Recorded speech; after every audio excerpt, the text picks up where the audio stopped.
Hi students, today we start with the next type of chemical reactions of haloalkane। के जो haloalkane है वो और कौन सी chemical reaction को शो करते हैं, that is reduction reaction।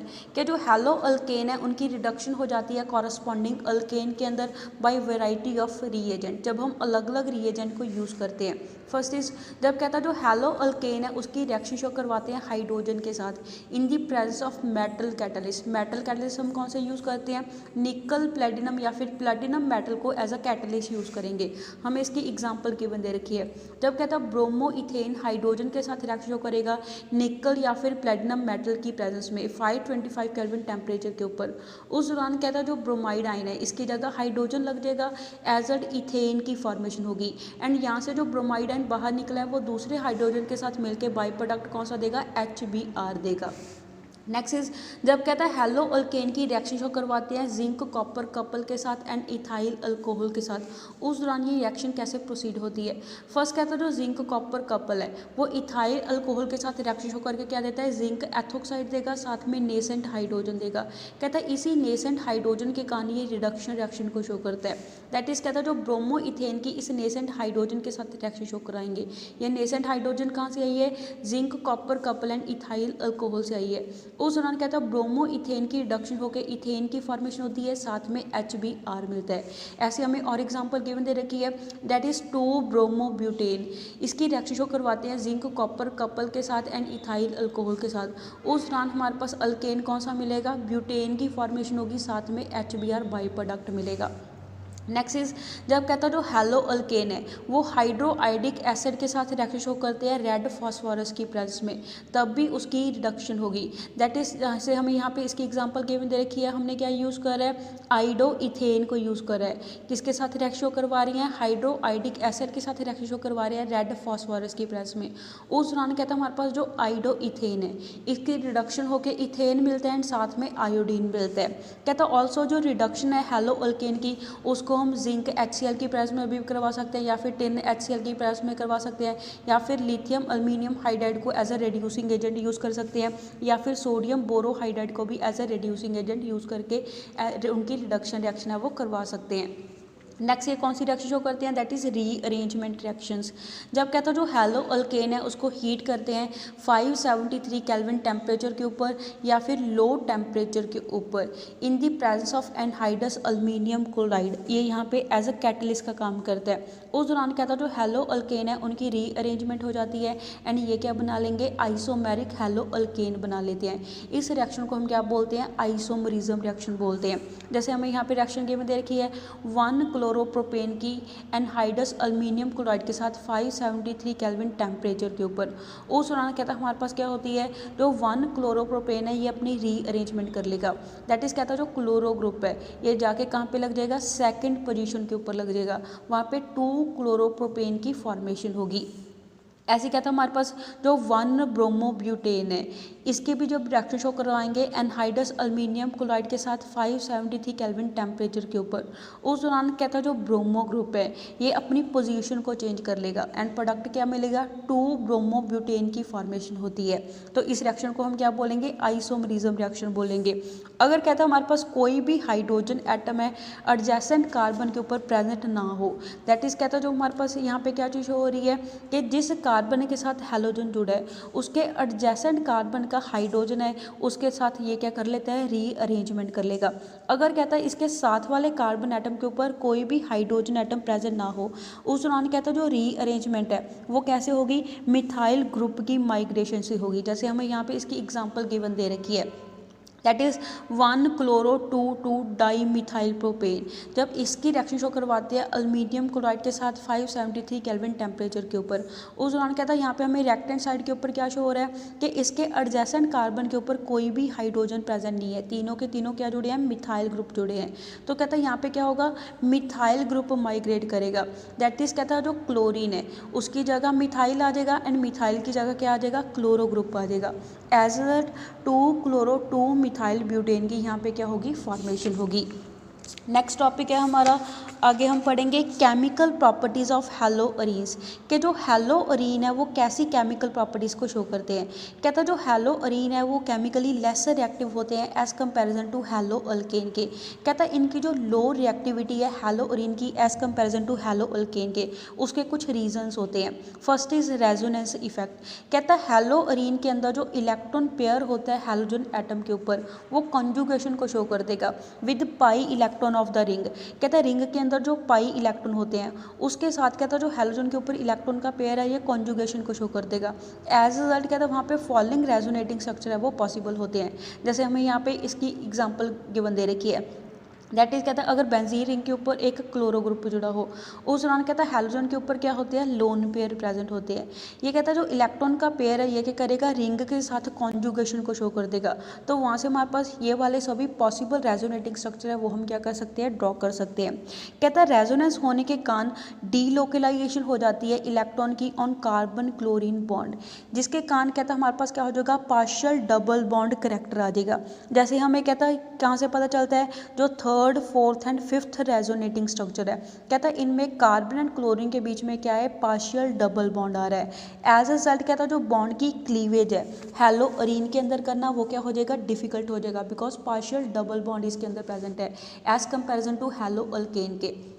कहता है हैलोअल्केन के अंदर क्या होता है, जो कार्बन है वो हैलोजन के साथ कैसे जुड़ा होगा, प्योर सिंगल बॉन्ड के साथ जुड़ा होगा। सिंगल बॉन्ड आसानी से ब्रेक हो जाएगा as comparison to double bond के। देयरफॉर कहता है जो हैलोअरीन है वो क्या होंगे, लेस रिएक्टिंग होंगे towards the nucleophilic substitution reaction. Next दूसरा रीजन क्या है, कहता है difference in the hybridisation state of carbon atom.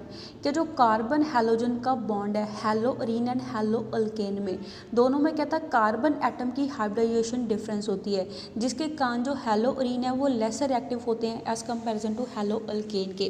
कहता है हैलोअल्केन के अंदर जो कार्बन एटम है, जिस कार्बन एटम के साथ हैलोजन जुड़ा है उसकी हाइब्रिडेशन क्या होती है, sp3 हाइब्रिडेशन होती है। जबकि कहता है हैलोअरीन के अंदर जिस कार्बन के साथ हैलोजन जुड़ा है उसकी हाइब्रिडेशन क्या होती है, sp2 हाइब्रिडेशन होती है। कहता है जो sp2 हाइब्रिडेशन है कार्बन एटम की, एज अ रिजल्ट कहता है उसमें ज़्यादा क्या होगा, एस करैक्टर ज़्यादा होगा। एस करैक्टर ज़्यादा होने के कारण वो ज़्यादा इलेक्ट्रोनेगेटिव नेचर का होगा। कहता है इलेक्ट्रोनेगेटिविटी ज़्यादा होने के कारण वो क्या करेगा, जो इलेक्ट्रॉन का बॉन्ड पेयर है उसको ज़्यादा टाइटली हेल्ड करके रखेगा as comparison to sp3 hybridised carbon atom के जो अल्काइल हैलाइड के अंदर होता है। बिकॉज कहता है उसमें क्या होगा, sp3 हाइब्रिडेशन होने के कारण एस करैक्टर क्या होगा, लेस होगा। देयरफॉर कहता है जो कार्बन हैलोजन का बॉन्ड है हैलोअरीन्स में वो शॉर्टर होता है एज कंपैरिजन टू हैलोअल्केन के। कहता है ये कंफर्म हुआ है एक्सरे एनालिसिस के साथ। वहाँ से हमें क्या चीज़ पता चलती है कि जो कार्बन क्लोरीन का बॉन्ड है उसकी बॉन्ड लेंथ क्लोरोबेंजीन के अंदर क्या होती है, 169 पिकोमीटर होती है। जबकि कहता है जो कार्बन क्लोरीन की बॉन्ड लेंथ है इथाइल क्लोराइड मॉलिक्यूल में वो क्या होती है, 177 पिकोमीटर होती है। कहते हैं जो शॉर्टनिंग है बॉन्ड लेंथ की, वहाँ से हमें क्या चीज़ पता चलती है कि जो अराइल हैलाइड है वो क्या होते हैं, ज़्यादा स्टेबल होते हैं। एज रिजल्ट कहता है जो बॉन्ड को ब्रेक करने के लिए डिफ़िकल्टी आएगी। देयरफॉर कहता है हमारे पास क्या होगा, जो हैलोअरीन है वो लेस रिएक्टिव होंगे एज कंपैरिजन टू हैलोअल्केन के toward the nucleophilic substitution reaction. जैसे हमें यहाँ पे इसका स्ट्रक्चर गिवन दे रखा है। कहता है हैलोअरीन के अंदर जिस कार्बन के साथ हैलोजन जुड़ा है वो डबल बॉन्ड बना रहा है, इसके कारण इसकी हाइब्रिडेशन क्या होगी, sp2 हाइब्रिडेशन होगी। ऐसे कहता है हैलोअल्केन में जिस कार्बन के साथ हैलोजन जुड़ा है वो सिंगल बॉन्ड बना रहा है तो इसकी हाइब्रिडेशन क्या होगी, sp3 हाइब्रिडेशन होगी। यहाँ पे कहता है एस करैक्टर लेस होता है, इस केस में एस करैक्टर क्या होगा, ज़्यादा होगा। एस करैक्टर ज़्यादा होने के कारण इलेक्ट्रोनेगेटिविटी ज़्यादा होगी। अगर इलेक्ट्रोनेगेटिविटी ज़्यादा है तो ये वाला बॉन्ड पेयर ज़्यादा टाइटली हेल्ड होगा कार्बन के साथ। जितना ज़्यादा टाइटली हेल्ड होगा उतनी बॉन्ड लेंथ छोटी होगी। जबकि कहता है यहाँ पे एस करैक्टर लेस होने के कारण जो कार्बन हैलोजन का बॉन्ड है वो ज़्यादा टाइटली हेल्ड नहीं होगा। एज अ यहाँ पे कहता है जो बॉन्ड लेंथ है वो क्या आएगी, ज़्यादा आएगी। जितनी बॉन्ड लेंथ छोटी होगी उतनी स्टेबिलिटी ज़्यादा होगी, जितनी स्टेबिलिटी ज़्यादा होगी उतना उसको तोड़ना क्या होगा, डिफ़िकल्ट होगा। जिसके कारण कहता है जो हैलोअरीन्स है वो लेस रिएक्टिव होते हैं एज कंपैरिजन टू हैलोअल्केन के toward the nucleophilic substitution reaction. Next reason क्या है, polarity of carbon halogen bond. क्या जो कार्बन हैलोजन का बॉन्ड है वो उसमें क्या होती है, पोलैरिटी होती है। कहता है जो sp2 हाइब्रिडाइज्ड कार्बन एटम है जिसमें क्या हो रहा है, कार्बन हैलोजन का बॉन्ड बन रहा है हैलोअरीन में। कहता है वो क्या होगा, ज़्यादा इलेक्ट्रोनेगेटिव नेचर का होगा as comparison to sp3 hybrid carbon atom in alkyl halide. Therefore कहता है जो sp2 हाइब्रिडाइज कार्बन है उसके अंदर लेस टेंडेंसी होगी इलेक्ट्रॉन को रिलीज करने की क्लोरीन एटम को।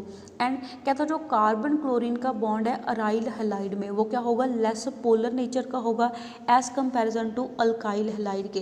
कहता है वो हमें कहाँ से पता चलता है, जब हम डाइपोल मोमेंट की वैल्यू देखते हैं। कहता है जो डाइपोल मोमेंट की वैल्यू होती है क्लोरोबेंजीन की वो कितनी होती है, 1.73 dBi होती है। जबकि कहता है जो डाइपोल मोमेंट की वैल्यू है क्लोरो इथेन की उसकी वैल्यू कितनी होती है, 2.05 dBi होती है। दस कहता है यहाँ से हमें क्या चीज़ पता चलती है कि जो कार्बन क्लोरीन का बॉन्ड है वो लेस पोलर होता है। एज ए रिजल्ट उसकी रिएक्टिविटी भी क्या होगी, लेस होगी in case of haloarenes. Next reason कहता है क्या है, इंस्टेबिलिटी ऑफ फिनाइल केटाइन। कि जो फिनाइल केटाइन बनता है वो क्या होता है, अनस्टेबल होता है। कहता है हैलोअरीन के केस में सेल्फ आयनाइजेशन के कारण जो फिनाइल केटाइन बनेगा वो कहता है स्टेबलाइज नहीं होता है रेजोनेंस के साथ। बिकॉज कहता है जो sp2 हाइब्रिडाइज्ड ऑर्बिटल होता है कार्बन का उसके ऊपर क्या आ जाएगा, पॉजिटिव चार्ज आ जाएगा जो परपेंडिकुलर होता है to the p orbital of phenyl ring. Therefore कहता है जो फिनाइल केटाइन है वो नहीं बनेगा। एज ए रिजल्ट कहता है जो SN1 मैकेनिज्म है वो वहाँ पे पॉसिबल नहीं हो सकता। जैसे हमें यहाँ पे इसकी रिएक्शन की बंदे रखी है। कहता है यहाँ पे हमारे पास सेल्फ आयनेशन होने से जो क्लोरोबेंजीन से फिनाइल केटाइन बनेगा कहता है ये स्टेबलाइज नहीं होता है रेजोनेंस से। अगर स्टेबलाइजेशन नहीं होगी तो ये कहता है वहाँ पे फॉर्म नहीं होगा। Next is repulsion between the electron rich attacking nucleophile and electron rich arenes. कहता है हमारे पास रिपल्शन हो जाती है जो इलेक्ट्रॉन रिच अटैकिंग न्यूक्लियोफाइल होता है एंड इलेक्ट्रॉन रिच अरीन दोनों के बीच में रिपल्शन होने के कारण इनकी रिएक्टिविटी क्या होगी, लेस होगी because of the electron rich Areen. जैसे हमें पता है कि अरीन के अंदर क्या होती है, जो पाई बॉन्ड है वो एडजेसेंट पोजीशन के ऊपर पड़ा होता है। एज वो क्या है, इलेक्ट्रॉन रिच है। कहता है वो क्या करेगा, जो इलेक्ट्रॉन रिच न्यूक्लियोफाइल होते हैं उसको आपस में एक दूसरे के नज़दीक नहीं आने देगा। बिकॉज कहता दोनों में ज़्यादा इलेक्ट्रॉन होने के कारण क्या हो जाएंगी, रिपल्शन क्रिएट हो जाएगी। रिपल्शन होने के कारण कहता वो उसके ऊपर जाके अटैक नहीं कर पाएगा। दस कहता जो हैलोअरीन है वो लेस रिएक्टिव होंगे towards the substitution reaction than haloalkanes. जबकि कहता अंडर ड्रास्टिक कंडीशन जो अराइल हैलाइड है वो सब्स्टिट्यूशन रिएक्शन को शो कर देते हैं, जिसको हम डिटेल में आगे डिस्कस करेंगे। First is nucleophilic substitution reaction. कहता रिप्लेसमेंट हो जाती है बाय हाइड्रोक्सी ग्रुप एंड वहाँ पे प्रोडक्ट फॉर्मेशन क्या होगी, फिनोल की फॉर्मेशन होगी। जब कहता हम अराइल हैलाइड को हीट करते हैं aqueous solution of sodium hydroxide के साथ 623 केल्विन टेम्परेचर के ऊपर एंड 300 एटमॉस्फेरिक प्रेशर के ऊपर, उस दौरान जो हैलोजन एटम होता है उसकी रिप्लेसमेंट हो जाती है हाइड्रोक्साइल ग्रुप के साथ एंड प्रोडक्ट क्या मिलेगा, फिनोल की फॉर्मेशन होगी। कहता है फर्स्ट स्टेज के ऊपर सोडियम फेनोक्साइड बनेगा। सोडियम फेनोक्साइड की बाद में एसिडिफिकेशन करके हमारे पास क्या होगी, फिनोल की फॉर्मेशन होगी। जैसे हमें यहाँ पे इसकी रिएक्शन की बंदे रखी है। फर्स्ट कहता है जो क्लोरोबेंजीन है ये सोडियम हाइड्रोक्साइड के साथ रिएक्शन करता है 623 केल्विन टेम्परेचर के ऊपर एंड 300 एटमॉस्फेरिक प्रेशर के ऊपर। उस दौरान कहता है यहाँ से वाटर की एलिमिनेशन होती है एंड सोडियम क्लोराइड की एलिमिनेशन होगी। ये वाला सोडियम कहता है क्लोरीन के साथ मिलकर सोडियम क्लोराइड की फॉर्म में बाहर निकल जाएगा। एज अ प्रोडक्ट क्या मिलेगा, सोडियम फेनोक्साइड की फॉर्मेशन होगी। कहता है ये जो सोडियम फेनोक्साइड है इसकी एसिडिफिकेशन करेंगे डाइल्यूट HCl के साथ। उस दौरान कहता है ये जो सोडियम है वो क्लोरीन के साथ मिलके NaCl की फॉर्म में बाहर निकल जाएगा एंड यहाँ पे सोडियम की जगह क्या लग जाएगा, H पॉजिटिव लग जाएगा। एज रिजल्ट फिनोल की फॉर्मेशन होगी। कहता है ये जो रिएक्शन है इसी के बेसिस के ऊपर ही डाउ प्रोसेस चलता है जिसको हम यूज़ करते हैं फिनोल की मैन्युफैक्चरिंग के लिए। Next is substitution by amino group. कहता है जो हैलाइड आयन है हैलोअरीन का उसकी सब्स्टिट्यूशन करवा देते हैं अमाइनो ग्रुप के साथ एंड एनालिन की फॉर्मेशन होती है। जब कहता है हम हीट करते हैं एक्वस अमोनिया के साथ, किसको हीट करेंगे, हैलोअरीन को हीट करेंगे in the presence of cuprous oxide जो यहाँ पे कैटलिस्ट का काम करेगा एंड 475 केल्विन टेम्परेचर के ऊपर ये रिएक्शन चलेगी अंडर 60 एटमॉस्फेरिक प्रेशर। उस दौरान कहता जो हैलोजन एटम है उसकी रिप्लेसमेंट हो जाती है अमाइनो ग्रुप के साथ। जैसे हमें यहाँ पे इसकी रिएक्शन गिवन दे रखी है, दैट इज़ कहता है जो क्लोरोबेंजीन है उसकी रिएक्शन शो करवाते हैं अमोनिया के साथ। कहते हैं यहाँ पे जो क्यूप्रस ऑक्साइड है वो कैटलिस्ट का काम करता है। 475 केल्विन टेम्परेचर के ऊपर रिएक्शन चलती है 6 एटमॉस्फेरिक प्रेशर पे। कहता है उस दौरान क्या होगा, जो अमाइनो ग्रुप है वो इस क्लोरो ग्रुप को क्या कर देगा, रिप्लेस कर देगा।